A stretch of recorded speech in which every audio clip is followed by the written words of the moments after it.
Bwana Yesu asifiwe, watumishi wa Mungu, wadau wa watoto, walimu, wazazi na walezi wa watoto. Ninawasalimu katika jina la Bwana. Jina langu ni Dalu Yuaja, mwalimu wa malezi na makuzi ya watoto. Ninakukaribisha sana katika kipindi kizuri cha malezi na makuzi ya watoto. Leo ni siku ya Jumanne, kama ilivyo ada, tuko hapa kwa ajili ya kujifunza mambo mbalimbali yanayohusiana na watoto. Ninakukaribisha sana, lakini pia unaweza kumtaarifu ndugu, jamaa na marafiki ili waweze kuungana nasi katika channel yetu ya YouTube Africa Children Care ACC, lakini pia kwenye page yetu ya Facebook Africa Children Care ACC, na kwenye magrupu yetu ya WhatsApp Africa Children Care ACC. Karibu sana uungane nami katika kipindi kizuri, kipindi muhimu kinachoangazia malezi na makuzi ya watoto. Karibu sana ujifunze pamoja nami. Na siku ya leo nataka kuzungumza mambo haya muhimu. Nataka kuzungumza na wewe mzazi unayenitazama na kunisikiliza mambo haya muhimu, kwamba mtoto yeyote anapozaliwa anazaliwa na kitu kizuri cha kimungu ndani yake, kwa sababu hakuna mtoto anayezaliwa kwa bahati mbaya. Huyo mtoto ambaye Mungu amekupa hujamzaa kwa bahati mbaya. Kila mtoto anapozaliwa, ukumbuke kwamba amezaliwa na kitu kizuri cha kimungu ndani yake. Kwa hiyo mtoto uliye naye amelibeba kusudi la Mungu ndani yake. Kuna kitu ambacho Mungu amekiwekeza kwenye maisha yake. Lakini pia kitu kingine, wazazi wengi wanaona vitu vingi ambavyo shetani ameviwekeza kwa watoto, badala ya kuona vitu vingi vizuri ambavyo Mungu ameviwekeza kwa watoto wao. Yaani mzazi au mlezi unaona vitu vingi vibaya ambavyo viko ndani ya mtoto, badala ya kuona vitu vingi vizuri ambavyo Mungu ameviweka ndani ya mtoto wako. Hilo ni tatizo. Mzazi, mlezi unayenitazama na kunisikiliza, nataka nikukumbushe kwamba Mungu ameviweka vitu vingi vizuri ndani ya mtoto wako, ndani ya huyo mtoto ambaye unamtazama, ndani ya huyo mtoto ambaye ni mtoto wa jirani ama mtoto yupo katika jamii. Lazima ukumbuke kwamba Mungu ameviweka vitu vingi sana ambavyo hatuwezi kuvihesabu, viko ndani ya mtoto. Lakini usitumie muda mwingi na kutazama vile vichache au vingi ambavyo shetani ameviwekeza. Tumekuwa na tatizo hilo, wazazi wengi au walezi. Tunaona tu huyu mtoto ana tabia hizi na hizi, ana vitu hivi vibaya hivi na hivi, tukasahau kuona vitu vingi vizuri ambavyo Mungu ameviwekeza. Kwa hiyo nikasema jambo hilo pia tukumbushane siku ya leo. Na nataka nikuambie wewe mzazi, mlezi unayenitazama siku hii ya leo, kwamba haijalishi mtoto wako ana tabia gani, haijalishi mtoto wako anakupitisha katika mazingira gani, Mungu hawezi kuruhusu uzae mtoto kikaragosi. Mungu amekupa kitu chema na kitu cha thamani kwenye maisha yako. Huyo mtoto uliye naye mthamini. Huyo mtoto uliye naye ni kitu kizuri Mungu amekupa. Hiyo ni zawadi Mungu amekupa. Usiichukulie kawaida, usiichukulie kwa wepesi. Nasema tena, Mungu hawezi kuruhusu uzae kikaragosi. Huyo mtoto uliye naye ni mtoto wa thamani kubwa sana. Umezaa mtoto ambaye ni baraka kubwa, na hata kama anapita mahali ambapo hapaeleweki, wakati fulani watoto wetu wanatupitisha kwenye mazingira magumu, anapita kwenye changamoto ngumu, lakini lazima ukumbuke mtoto huyo uliyemzaa ni baraka kutoka kwa Mungu. Lakini pia wewe mzazi au mlezi, mtamkie maneno mema, mtamkie maneno mazuri siku zote. Kumbuka hilo, mtamkie mambo mazuri, mtamkie mambo yanayomjenga mtoto wako, kwa sababu kinywa kinaumba. Kinywa kinaumba. Kwa hiyo kila unachokitamka, kile ambacho unamwambia mtoto wako, je, kinamjenga au kinabomoa? Kinabomoa au kinajenga? Jiulize, hebu tafakari. Kama hicho ambacho unatamka kwa mtoto wako ni kinajenga maisha yake au hakijengi au kinabomoa. Na wazazi wengi tumejikuta kwenye wimbi kubwa la namna hiyo, kwamba maneno mengi unayotamka, labda unamtukana mjinga wewe, mbwa wewe. Hivi ushawahi kujiuliza, mtoto akageuka ukamwita mbwa wewe, alafu huyo mtoto akageuka akawa mbwa, utastahimili? Utabaki hapo, ama utafurahia, ama utalia na kujutia kwamba kwa nini nilitamka neno hili?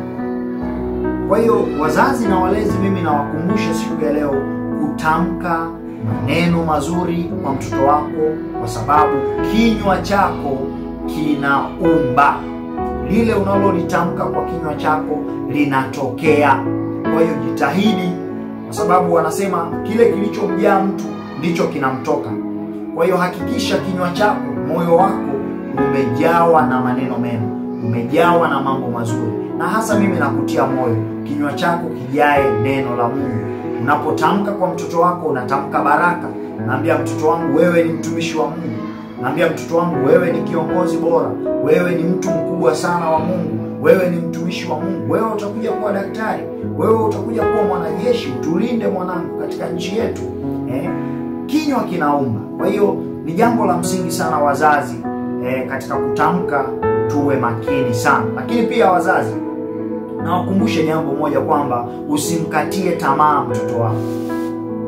Usimkatie tamaa mtoto wako, maana Mungu bado hajamkatia tamaa na hawezi kumkatia tamaa mtoto wako. Kwa hiyo kuna wazazi, kwa sababu ya changamoto, mapito mbalimbali, watoto wamekuwa wakaidi, wamekuwa wajeuri, wanafika mahali wanawakatia tamaa na kuona sasa, mwanangu, hivi nilikuzaa kweli? Na kuwa na maneno fulani magumu ambayo wakati fulani yanajeruhi moyo wa mtoto zaidi na kumweka mbali huyo mtoto ambaye Mungu amempa. Kwa hiyo nakutia moyo mzazi unayenisikiliza, usimkatie tamaa mtoto wako, kwa sababu Mungu bado hajamkatia tamaa, na Mungu wetu hawezi kumkatia tamaa mtoto hata siku moja. Na kuhakikishia hilo, Mungu hawezi kumkatia tamaa mtoto wako. Na Mungu anaweza akaishangaza dunia kupitia mtoto wako kabisa kabisa. Mungu anaweza kuishangaza dunia kupitia mtoto wako ambaye wewe umemkatia tamaa, na dunia pengine wakati fulani imemkatia tamaa. Lakini Mungu anaweza akabadilisha mambo, kufumba na kufumbua. Mtoto wako akawa baraka kwenye jamii, akawa baraka kwenye kanisa, akawa baraka kwenye taifa letu, akawa baraka duniani kote. Tunaona watu wengi, tuna mifano ya watu wengi mashuhuri, watu muhimu sana katika taifa letu la Tanzania na hata nje ya Tanzania na hata kwenye kanisa letu. Kwa mfano kwenye kanisa la Tanzania Assembly of God tunao watu muhimu sana, lakini walikuwa pia ni watoto, na leo hii wanatufaa katika kanisa letu, wanatufaa katika jamii zetu kwa namna kubwa sana na bora. Kwa hiyo hata mwanao anaweza kuishangaza dunia, yaani Mungu anaweza kuishangaza dunia kupitia mtoto wako. Kwa hiyo usikate tamaa. Na mimi nasema hivi, acha Mungu aishangaze dunia kupitia uzao wa tumbo lako katika jina la Yesu. Acha Mungu aishangaze dunia kupitia uzao wa tumbo lako katika jina la Yesu. Unafaa tu kuamini, unapaswa kuamini kwamba Mungu anaweza kuishangaza dunia kupitia mwanangu. Mungu anaweza kuishangaza dunia kupitia watoto wangu.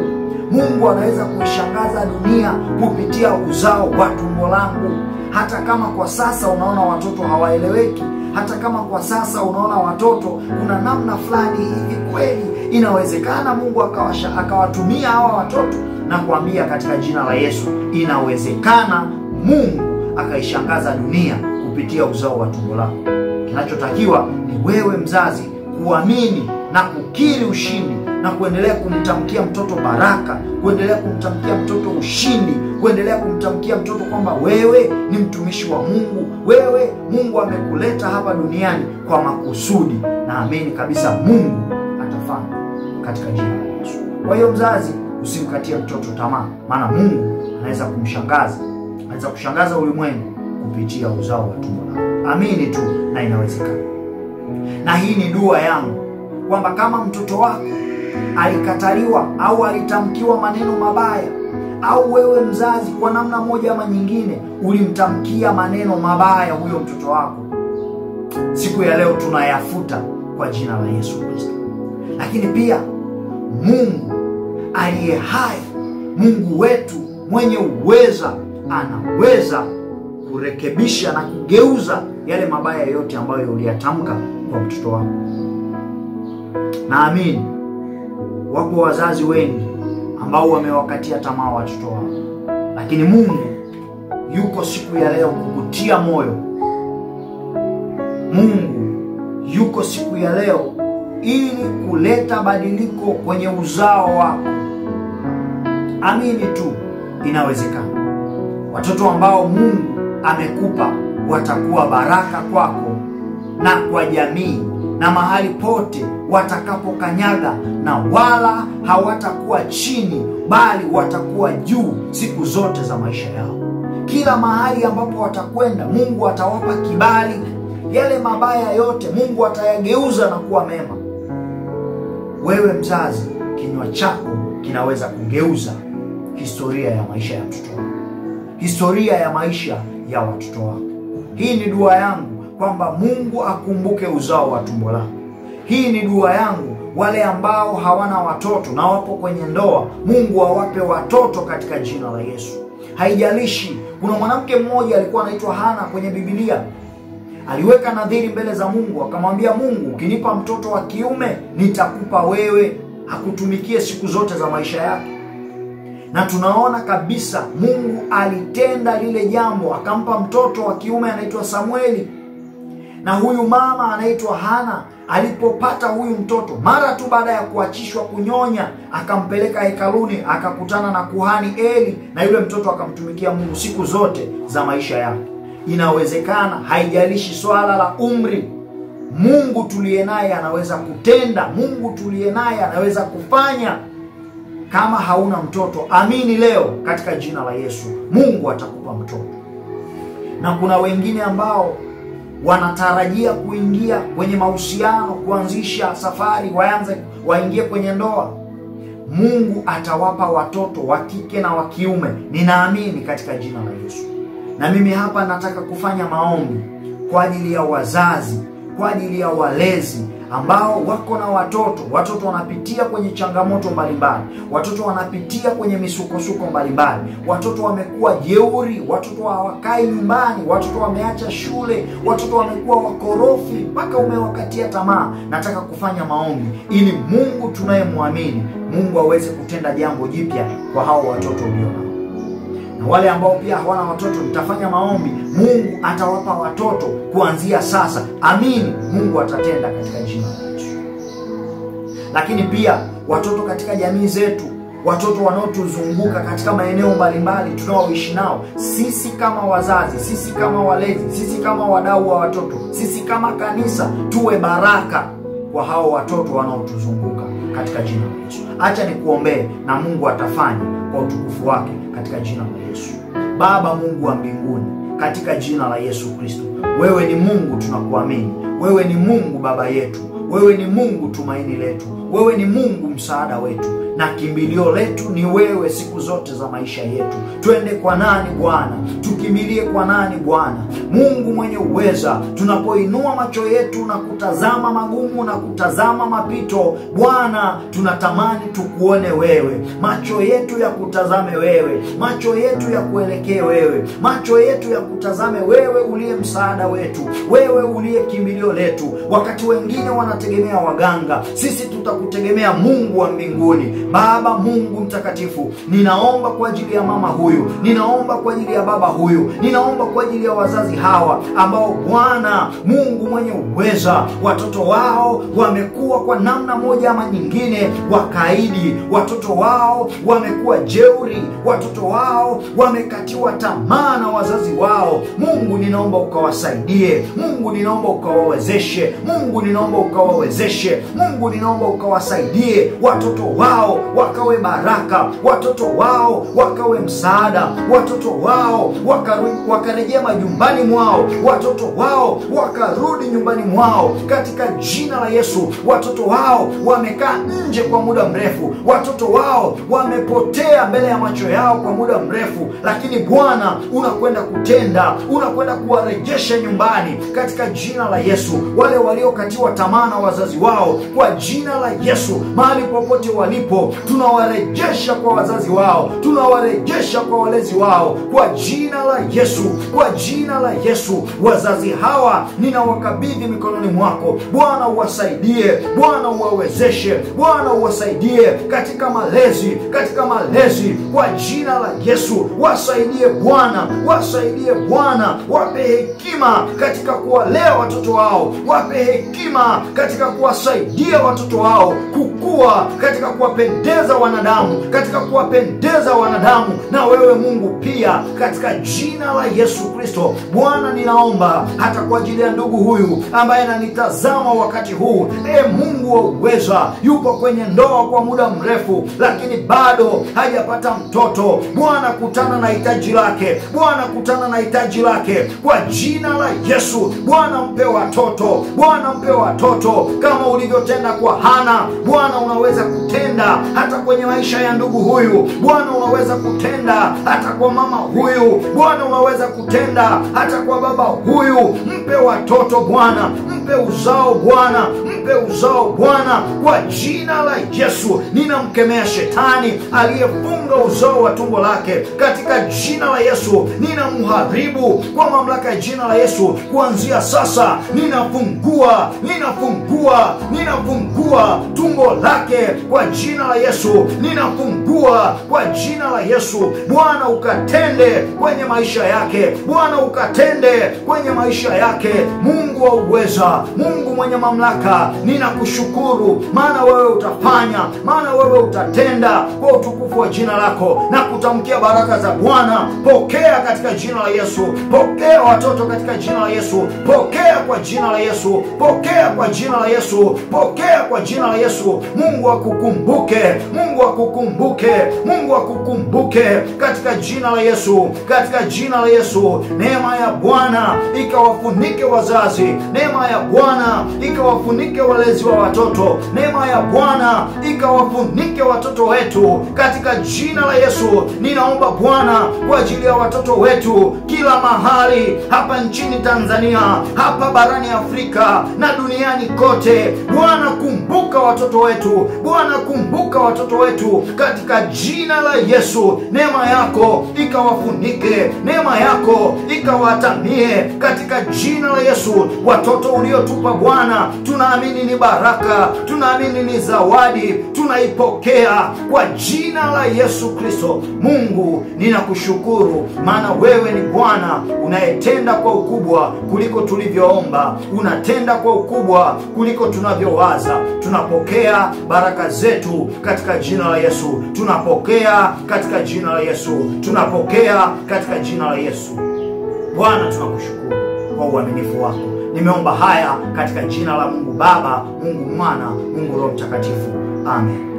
Mungu wa mbinguni akubariki sana sana sana. Wewe mzazi, mlezi, Mungu wa mbinguni akubariki sana. Endelea kufuatilia, na kama una jambo lolote lile ambalo unatamani ungeweza kunishirikisha, tukamwomba Mungu pamoja kuhusiana na malezi ya watoto. Una mtoto ambaye kwa namna moja ama nyingine anapitia kwenye changamoto mbalimbali, ama unatamani tu tushirikishane mambo kadhaa kuhusiana na malezi ya watoto, basi unaweza kuwasiliana nami kwa namba zinazopita hapo chini. Mungu wa mbinguni akubariki sana sana sana. Tutakutana tena hapa kila siku ya Jumanne na Alhamisi. Mungu wa mbinguni akubariki katika jina la Yesu. Amen.